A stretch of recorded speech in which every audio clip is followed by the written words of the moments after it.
बिस्मिल्लाहिर्रहमानिर्रहीम। प्यारे दोस्तों, अस्सलाम वालेकुम। नॉवल कालिज कलियां और भंवरे की अगली किस्त शुरू करते हैं। कायरीन, जैसा कि आप जानते हैं, ये नॉवल लाहौर के उस दौर का है जब पाकिस्तान में मोबाइल फ़ोन सर्विस मौजूद नहीं थी। कायरीन की सहूलत के लिए अब इस तहरीर को यूट्यूब की शक्ल में पेश किया जाता है। अगले दिन हंजला वापस लाहौर आ गया तो इजाज ने शिकवा किया कि उसने इतने ज़्यादा दिन घर क्यों लगा दिए। दोस्त का ख्याल नहीं आया कि वो अकेला होगा। उस दिन शाम को इजाज ने बताया कि उसने मर्जीना रेस्टोरेंट वाक़या वाले SHO के मुतालिक तमाम मालूमात इकट्ठी कर ली हैं। उसने तफसील बताना शुरू की। उस SHO का नाम बिलाल है और वो आज भी उसी इलाका के थाना में तैनात है। बड़ा बदनाम और पुलिस कागजों में बड़े नाम वाला इंस्पेक्टर है। पैसे कमाने का कोई जरिया हाथ से जाने नहीं देता। शुरू से लाहौर का रिहायशी है। परले दर्जे का रंडीबाज और शराबी है। अक्सर बाज़ार हुस्न के चक्कर लगाता है। ब्लैक मेलिंग भी करता है। बड़े सियासी लोगों में उसका उठना बैठना है और आजकल तशद्दुद के लिए थाने के करीब एक मकान लिया हुआ है। हंजला तमाम तफसीलात बड़ी तवज्जो से सुन रहा था। उसकी बात मुकम्मल होते ही तहसीन आमेज लहजे में बोला, वाकई यार तुमने बड़ी हिम्मत की, काफ़ी ज़्यादा मालूमात इकट्ठी कर ली हैं। अब उसकी रिहाइश और मकान का भी पता करना पड़ेगा जहाँ से अक्सर आता जाता है। इजाज ने फौरन कहा, पता है, बताना भूल गया। मुझे उसके मकान का भी पता है और डिफेंस में जो उसने कोठी बनाई है उसका भी एड्रेस मालूम है।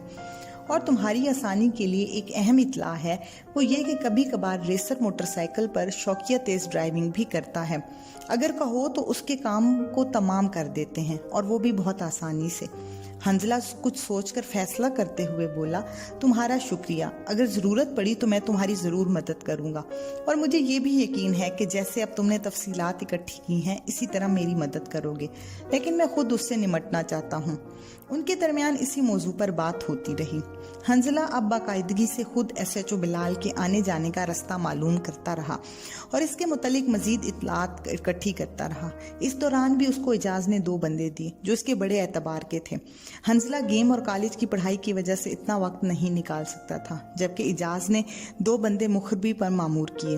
वो सुबह शाम इसी काम पर रहते थे, इसलिए यहाँ भी ज़्यादातर कामयाबी मुखबिरों ने ही दिखाई। हंजला ने भी मालूमात इकट्ठी की, लेकिन उनके मुकाबले में हंजला की कामयाबी काफ़ी कम थी। मुखबरों के ज़रिए जो मालूमात सामने आई, मुखबरों ने बताया SHO बिलाल 2 दिन बाद घर जाता है। वो बे औलाद है और उसकी बीवी जिन्स की बेपनाह हवस में मुब्तला है, जिसका बिलाल को इल्म नहीं। थाने के करीब मकान में उसने ज़ाती अकूबत खाना बनाया हुआ है। ज़ाती तफ्तीश वो इसी मकान में करता है। थाने के मुलाजिम उससे नाराज़ लेकिन बेहद डरते हैं। वो अपने ख़ास मुलाजमीन के अलावा किसी पर एतबार नहीं करता। तमाम मालूमात इकट्ठी होने के बाद हंजला और इजाज ने मशवरा किया कि कैसे उस पर हाथ डाला जाए। फिर वो इजाज ने फ़ौरन कहा, क्योंकि वो मोटरसाइकिल ड्राइविंग करता है इसलिए बड़ी आसानी से उसको कार के ज़रिए टक्कर मारकर नुकसान पहुंचाया जा सकता है और इस तरह अवल तो किसी को पता नहीं चलेगा और अगर चल भी जाए तो इत्तफाकिया हादसे का इतना बड़ा मुकदमा दर्ज नहीं होता और हिफ्ज़ मा तकद्दुम के तौर पर उसको टक्कर मारने के बाद उठाकर अस्पताल ले जाया जाए तो उसके वारसों में टक्कर मारने वाले के लिए हमदर्दी पैदा हो जाएगी और वो आराम से माफ़ कर देंगे। और जब उसको अस्पताल ले जाया जा रहा होगा तो रास्ते में अगर दिल करे तो उसका काम अधूरा भी हुआ तो तमाम कर देंगे। हंजला उसकी तरफ तारीफी नज़रों से देखते हुए बोला, यार तुम्हारी बात अपनी जगह 200% दुरुस्त है, मगर इसमें एक कबाहत है। वो ये कि अगर इसको नुकसान ज़रा कम पहुंचाना हो और इस तरह अगर वो मर जाए तो ज़्यादती होगी, खामखा कत्ल होगा। और दूसरी बात ये कि मैं उसको अपने हाथों से अजियत देना चाहता हूँ। इजाज ने उसकी बात का जवाब देते हुए कहा, जैसे तुम्हारी मर्जी। 2 दिन बाद हंजला को पता चला कि थाने के करीबी मकान में SHO बिलाल ने किसी को बंद किया हुआ है और रोज़ाना उधर आता जाता है। इजाज के मुखबर ने भी यही बात बताई। चुनाचा हंजला दिन में अच्छी तरह इस मकान के कुर्बो जवार का जायजा ले आया। रात को उसने इजाज का मुहैया करदा सिलेंसर वाला पिस्टल लिया और रवाना होने लगा तो इजाज ने साथ जाने की जिद की, मगर हंजला ना माना।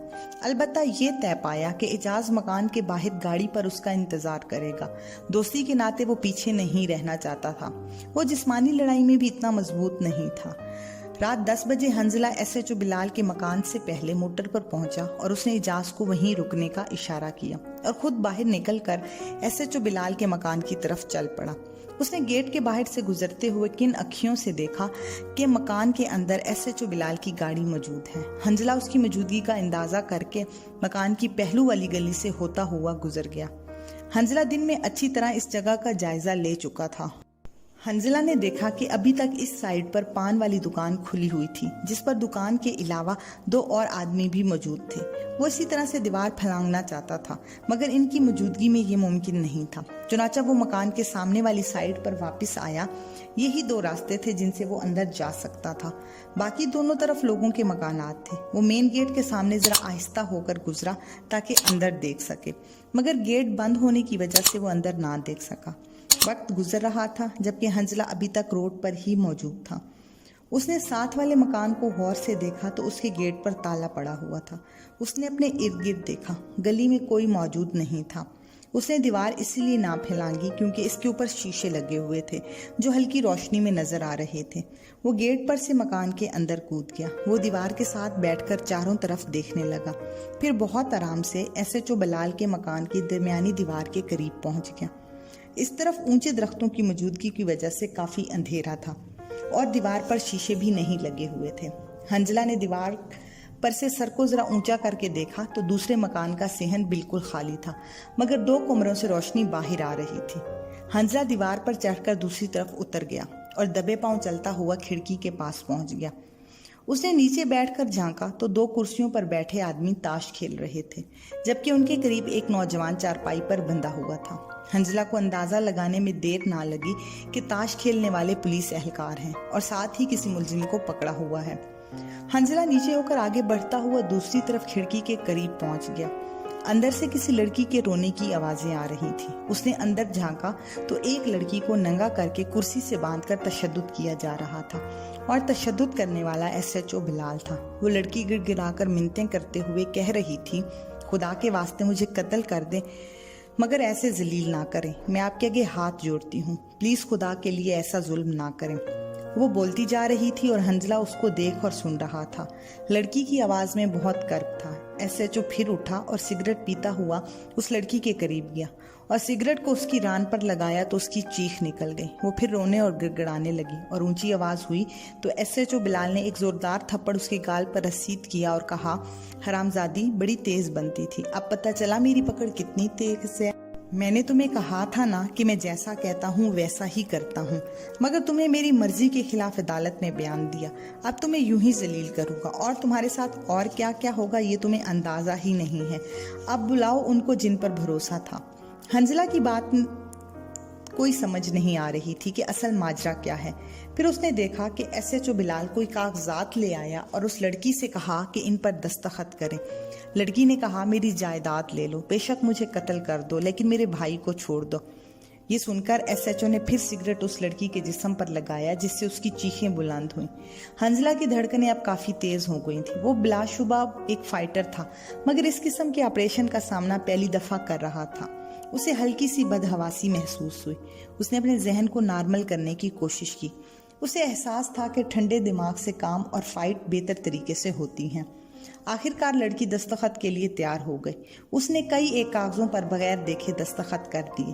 اس سے قلم لیتے ہی SHO بلال نے کہکا لگاتے ہوئے کہا، اب تم نے سمجھداری کا کام کیا ہے، اب تم پر رحم کیا جائے گا، تمہاری درخواست قبول ہوگی اور تمہیں اس ذلیل زندگی سے چھٹکارا مل جائے گا۔ یہ کہتے ہوئے SHO بلال نے کاغذات کے ساتھ ایک اور کاغذ کا معائنہ کرنے کے بعد کہا، میں چیک کر رہا ہوں کہ تم نے یہاں کوئی چلاکی تو نہیں دکھائی، اس لیے تمہارے اصل دستخطوں سے ان کا موازنہ کر رہا ہوں۔ پھر اس نے خود سے ٹھیک ہے کہتے ہوئے کاغذ ایک دفعہ رکھ دیے۔ حنزلہ کو اپنی سانس کی آواز تیز محسوس ہو رہی تھی اور ہر طرف اندھیرا تھا کہ اچانک اس کے کانوں میں پھڑپڑاہٹ کی آواز آئی۔ آواز پرسکون اندھیرے میں اتنی تیز اور اچانک تھی کہ اس کا جسم لرز کر رہ گیا۔ اس نے پلٹ کر دیکھا تو ایک چیل جتنا بڑا الو درختوں سے اڑتا ہوا ایک اور درخت کی ٹہنی پر جا بیٹھا۔